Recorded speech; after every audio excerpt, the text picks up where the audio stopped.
Don't miss the 10 things you need to know about the new Space Marine Codex and supplements for Warhammer 40k.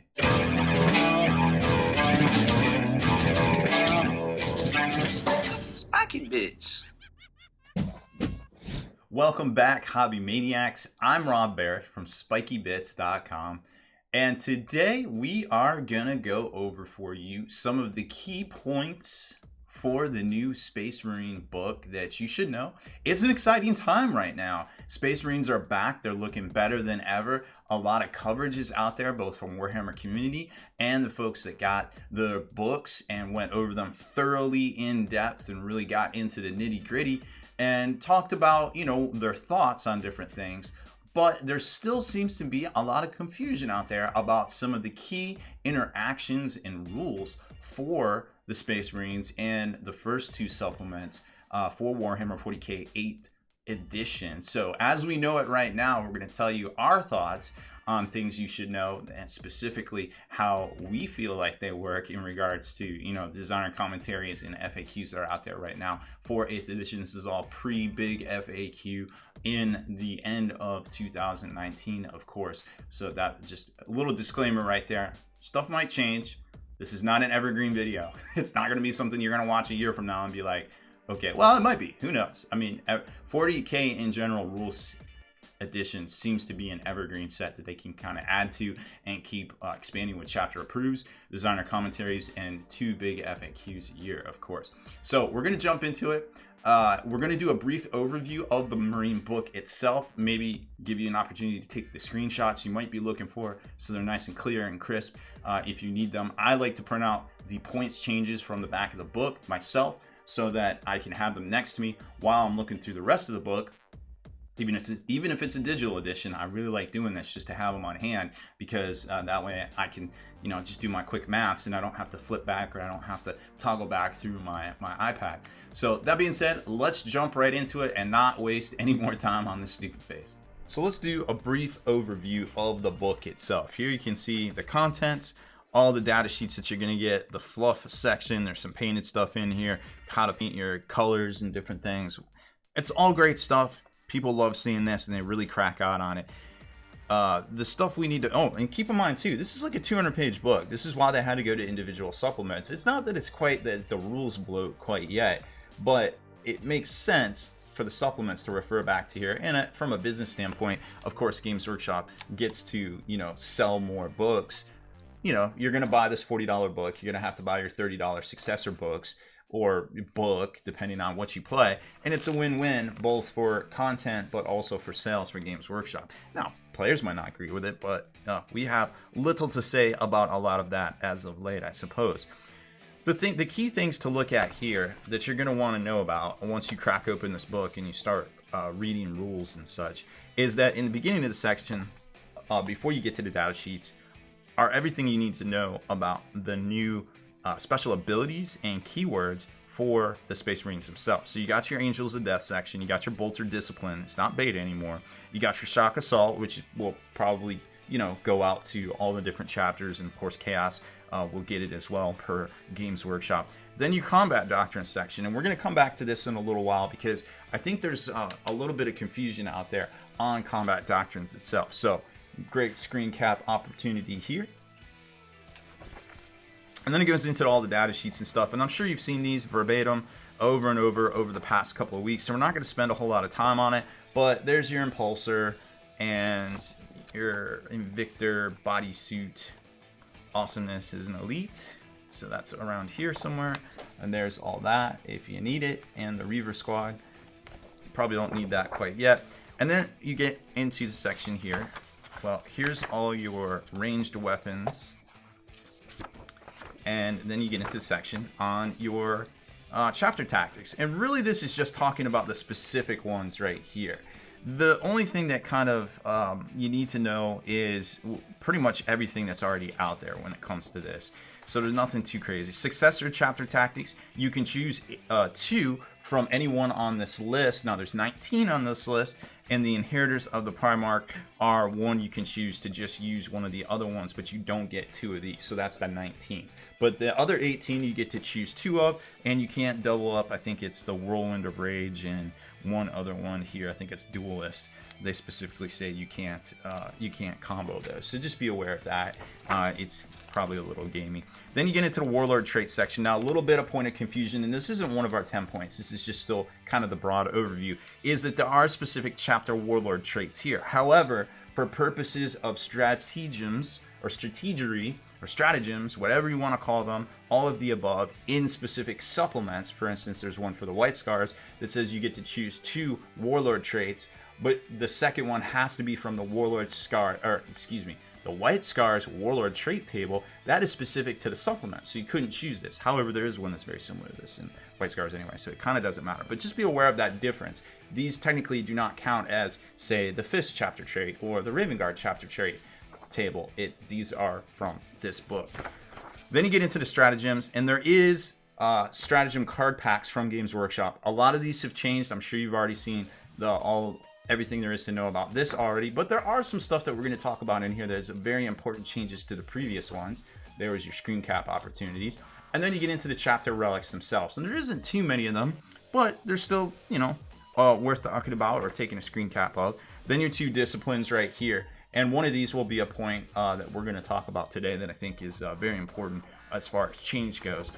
Points values, very easy to screen cap here. There's basically 1-ish page of units, kind of falls back over to here with the heavy support, and then all of the ranged weapons, and then into your tactical objectives, which kind of don't matter for the most part unless you're playing Maelstrom. Now that that's said, let's get into our big 10 points that you should really know. Why not start with the one thing that everybody seems to be talking about that simultaneously set the internet on a fire, the one thing players have been asking for 2 years, and yes, that's right, drop pods, turn 1 now, air horns. So crazy that they actually made this change. It's good for the game, it's good for Space Marines, that makes them more than relevant now, and it makes older units fresher, like Devastators. Now, let's go over the changes for the drop pod in particular, then read off some more specific things that you probably should know. So if you haven't heard, the drop pod assault, now you can ignore, for match play, the rules for tactical reserves, which are no longer beta. They were cemented in stone in April 2019's big FAQ update. So this model and any units embarked aboard it are exempt from the tactical reserve match play rule, and we'll go over what that means here in a second. Now, there is some conflicts with ITC match play. I'm sure that will all get sorted out. So we're not going to cover it here because I'm pretty confident that's all going to get sorted out in the near future. So we're not going to go over that. The drop pod itself is 65 points now. Another change that went under everybody's radar in the big FAQ. And yet another change that went under everybody's radar in the big FAQ in spring was the fact that you measure now from the pedals. The pedals count as both a vehicle, but also you can deploy from them. Now, you can't be closer than 9 inches, so even if you deploy from the pedal, you still have to be backed up 9 inches. But it gives you a lot of technical or tactical abilities to hold both objectives, to block out movement, and do all sorts of funny stuff that can really keep your enemy guessing, which is hilarious. Now, let's look at the tactical reserves rule, and something that's very important to talk about if you haven't picked up on it.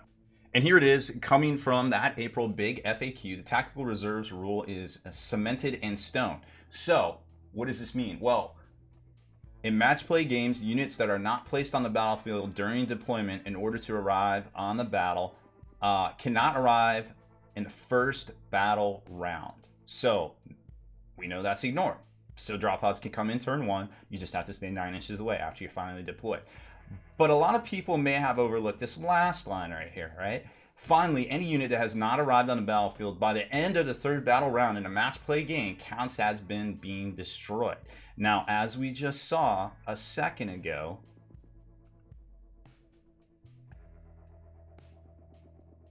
right here in the drop pod rule, it specifically ignores the tactical reserves match play rule, meaning that whatever is embarked and this pod itself can come in on turn 1, turn 2, turn 3, turn 4, turn 5, or yes, even turn 6.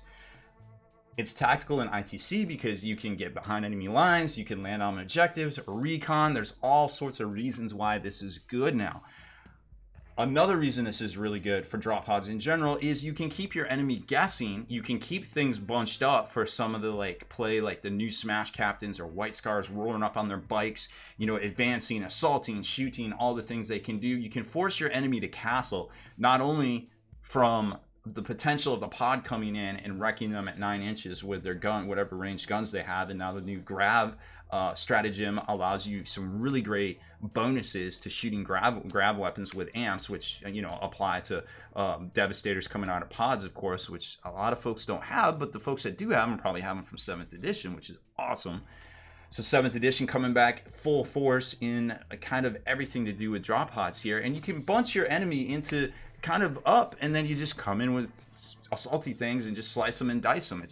It's kind of a really good hammer and anvil type tactic that is only 65 points right here. But remember, these things can land. You can put stuff in them. You can not put stuff in them, but they can still come in up to turn 6 to claim objectives, claim behind enemy lines, get those recon points for you, what have you in ITC. It's pretty clutch. So those are kind of the big points for the rules themselves. But now let's take a look at the model. So here's your typical drop pod model, and if you put it together correctly, chances are you can drop down the panels. I personally don't like to put the insides in there because it's just more shit to paint, and I have 10 of these. They're not painted, and they've been in a box for the past 2 years, but now I imagine they're going to see some paint in the light of day. Now when you put the pedals down, this is roughly a 9.25 inch diameter bubble here. That's very important to note. So there's your 9.5 inch bubble. So if you got a guy over here, remember, you can't deep strike within 9 inches of these, or come in within 9 inches of these, or be within an inch of them. So if you got Duderman over here trying to get to an objective that this thing's on, he has to either deal with it, or say there's even an objective right here. Now you're approaching from this side, this enemy has to go all the way around, unless they're jump, to get to this objective. Even then, he'll have to be scoring or something to take it away from this drop pod. Well, hopefully he has more models. But regardless, you can't just take a guy and be like, I'm going to do this, or I'm going to do this, or I'm even going to do this. You can't do that unless you're jump or you have the fly keyword. So this is a huge impediment to a lot of movement. It's very tactical, and I think you're going to have to be very aware of how this works, assuming they don't change it in September of 2019. But it's almost worth an auto-include, at least one, in most Marine lists. I told you we're going to talk about a psychic power, and here it is. So Knowles Own is back. Not that it ever left, but it's even better than it was before. Now it's got a warp charge value of 7, and if it's manifested, it will take away invulnerable saves of enemy units that are within 6 inches of the psyche. So think about that for a second. It's no longer models that are within 6 inches. It is enemy units. And they added this great feature at the end. When a psyche test is taken for an enemy model within 6, that result is halved, rounding up. So you're going to probably be able to nerf their ability to cast powers, which is kind of ridiculous in and of itself. And hopefully they're not probably going to be able to respond in kind for the most part, because you're going to be in there and just wrecking their base with all of your cool stuff that is able to capitalize things like Smash Captains with 4 or 5, even I've seen as high as 6 damage weapons coming in, just wrecking stuff. And with no invulnerable, a lot of things go squish very quick with this new Null Zone ability. Next up is Relics, and you're probably like, wait, I know Relics. Relics have been around for a while, no big deal. And you're right, Relics have been around for a while, and there's pretty much no big deal as far as that goes. But one thing you definitely need to be aware of is the fact that Relics are in here, but not only are Relics in here, but in the supplement books, there's not only specific relics to the book, like obviously this is Ultramarines, but there's special issue war gear section, which is also relics now. So things like this master crafted weapon, which is adding damage in a lot of cases, seeing a lot of combos with that right now. If it isn't already master crafted, you can make it a master crafted relic using this, And that is just super good. But a lot of people are like, where are these relics at? And I'm literally like, well, every supplement so far has them, but the main Space Marine book does not have them. And another thing to be aware of, unlike previous editions of stratagems, as I fumble for the particular one right here, you can select a relic as many times as you want using the stratagem. Of course, I don't have the visual for it because I was woefully unprepared. But in past cases, getting a relic was only relegated to paying 1 CP for 1 or 3 CP for 2. But now you can play this Relics of the Chapter stratagem as many times as you want because it's before the battle. So you might not know what you're going up against, and before the game, you decide, hey, I want to spread out some relics and do some work, and you certainly can now, and it's not going to cost you 3 CPs for 2. It'll cost you 3 CPs for 3 if you want 3. Oh, and one other restriction, you cannot give a relic, more than one relic, to any one character, which I don't think has changed, but it's important to know. That was kind of a twofer for you, but moving on, we've got combat doctrines, and you're probably like, hey, combat doctrines, I got that. We've been talking about that. We've been hearing about that for 2 weeks now. And you're right, we have. But an important thing to mention here, and I think people are just starting to get onto it, judging by comments on things, but you can't have any other units in your army that aren't eligible for the doctrine rule. Okay? So if you have a Battleforged army, the only benefit from this bonus, if every unit in your army has this ability. So no more loyal 32s in your army, and still being able to get doctrines. So you can't take a little Supreme Command, throw them in with, whatever else, Mechanicum or Imperial Guard, and get doctrines. It's good, it's bad, but it's something to be aware of, because for things like White Scars that really benefit from the Assault Doctrine, they get, not only do they get a neg 1 AP, but they also get a +1 damage to their on the charge as well. So if you don't have the doctrines, then you don't get those 2 bonuses, which are pretty significant, and the extra AP and the extra damage is pretty dope. A lot of folks are like, okay, cool, well, doctrines are neat, I can toggle them up, I can toggle them down, I can do all sorts of things, I can basically dictate what I want on what turn. And that too might not be the case, to be quite honest, because it says right here specifically, at the start of the battle, Devastator Doctrine is active. So boom.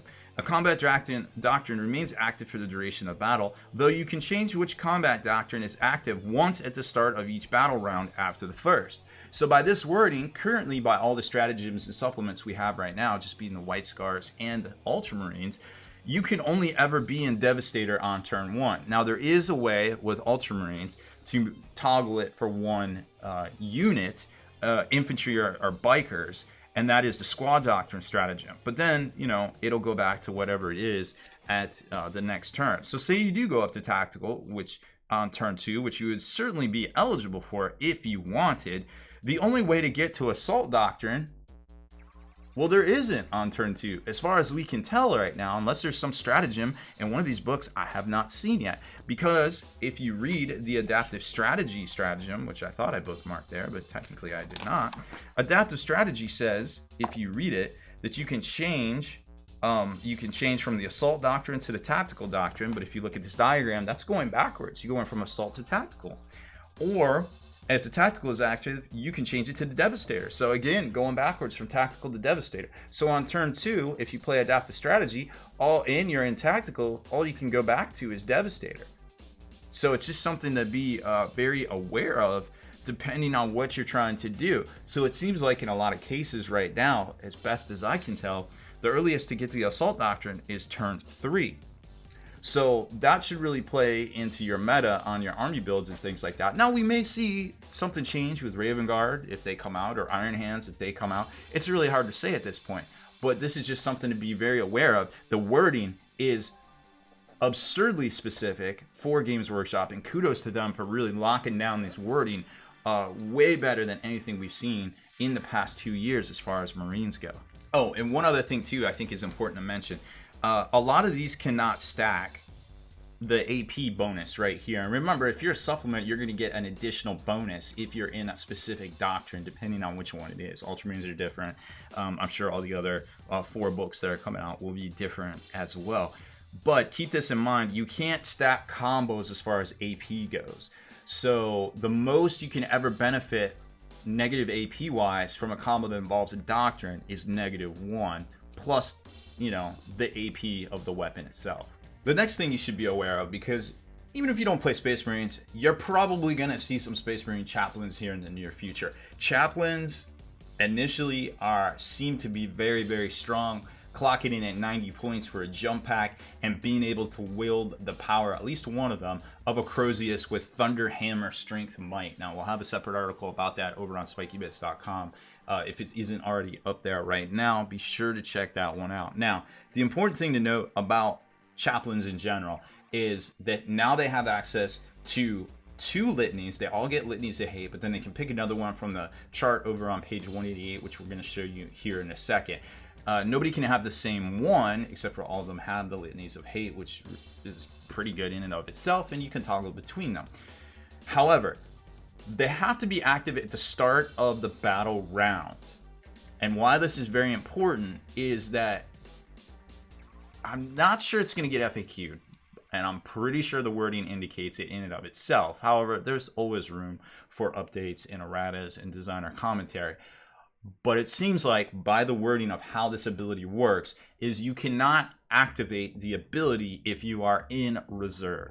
So if you're in that drop pod or you're in that teleportarium or whatever it's called, you can't bust out with a litany, land on the table, benefit some other stuff downfield, and just start bouncing around nimbly-bimbly from enemy unit to enemy unit. It seems like Games Workshop doesn't want that to happen, and you're gonna have to kind of work it a little bit to get those auras and get those benefits. Not that it's undoable, because you have the ability to take jump packs, so you'll be able to get up and with those deep striking and with those forward deploying and forward advancing elements like bikers or perhaps terminators or anything coming out of a drop pod.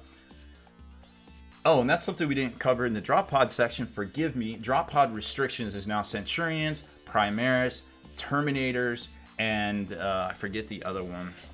Let's double check it real quick. But they have specific restrictions now, which are a little bit... Terminators were added to that list, and we didn't quite expect that, I think. But it was good to see nonetheless. Terminator, Primaris, Centurion models, that was the other one, and Jump Packers. So not too unprecedented, except for perhaps the Terminators, but the Terminators have their own way to jump around the battlefield now anyways. So there's that. So the Chaplain table back here that you can choose from, and like I said, everybody can have a different one. It's going to go off on a 3-up. It's on page 188, and here they are.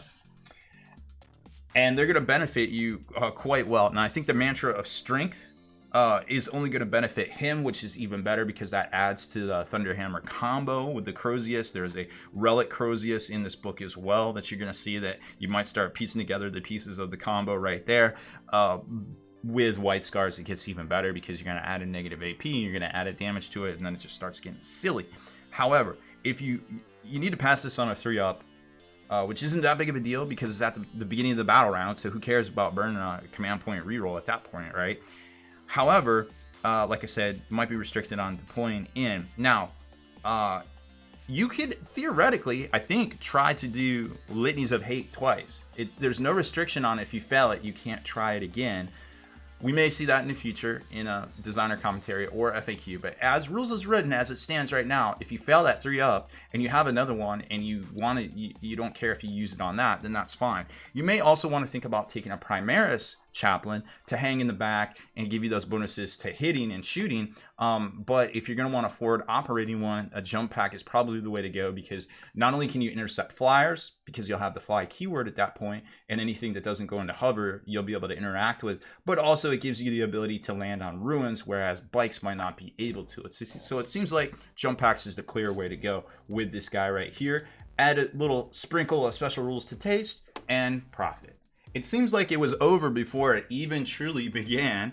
That is it. That is my 10 big points right there. Like I said, I think the Doctrines we gave you a twofer on, but that was okay.